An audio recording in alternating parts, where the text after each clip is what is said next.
നമസ്കാരം. സ്പോർട്സ് ഇൻഫോയിലേക്ക് സ്വാഗതം. പട്ടികയിലെ ആദ്യ 5 സ്ഥാനക്കാരും ഇത്തവണത്തെ ഇന്ത്യൻ സൂപ്പർ ലീഗ് ഷീൽഡ് റേസിലുണ്ടെങ്കിലും സെർജിയോ ലൊബേറയ്ക്ക് കീഴിൽ തകർപ്പൻ ഫോമിൽ തുടരുന്ന ഒഡീഷ FC 17 മത്സരങ്ങളിൽ നിന്നും 35 പോയിന്റുകളുമായി തകർപ്പൻ ഹോം റെക്കോർഡോടെ തന്നെ ഒന്നാം സ്ഥാനം ഒന്നുകൂടി ഭദ്രമാക്കുന്നു.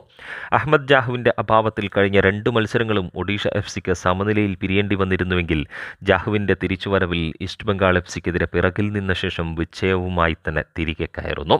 മത്സരത്തിൻ്റെ ആദ്യ മിനിറ്റിൽ തന്നെ മലയാളി താരം വിഷ്ണുവിൻ്റെ മനോഹരമായ ഗോളിൽ, അതും ഈ സീസണിലെ ഏറ്റവും വേഗമേറിയ ഗോളിൻ്റെ ബലത്തിൽ ലീഡെടുത്ത ഈസ്റ്റ് ബംഗാൾ FCക്കെതിരെ 2 ഗോളുകൾ നേടിയായിരുന്നു ഒഡീഷ FCയുടെ തകർപ്പൻ തിരിച്ചുവരവ്.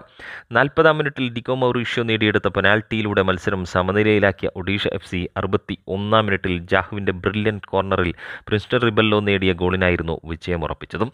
വിജയത്തോടെ കലിംഗ സ്റ്റേഡിയത്തിൽ ഒഡീഷ FCയെ വീഴ്ത്താൻ ആർക്കും സാധിക്കാത്ത അവസ്ഥയിൽ തന്നെയാണ് കാര്യങ്ങളുടെ പോക്ക്. കലിംഗയിൽ കളിച്ച 10 മത്സരങ്ങളിൽ 10ലും ഒഡീഷ FCയെ തോൽപ്പിക്കാൻ ഒരു എതിരാളികൾക്കും സാധ്യമായില്ല എങ്കിൽ 7 വിജയങ്ങളും 3 സമനിലകളുമായി 24 പോയിന്റുകളാണ് ഇത്തവണത്തെ ഒഡീഷ FCയുടെ ഹോം ഗ്രൗണ്ടിലെ സമ്പാദ്യം. ഇനി പഞ്ചാബ് FCക്കെതിരെയാണ് ഒഡീഷ FCയുടെ അവസാന ഹോം മത്സരമെങ്കിൽ ഹോമിൽ ഇത്തവണ തോൽവിയറിയില്ല എന്ന് തന്നെയാണ് ആരാധകരുടെ വിശ്വാസം.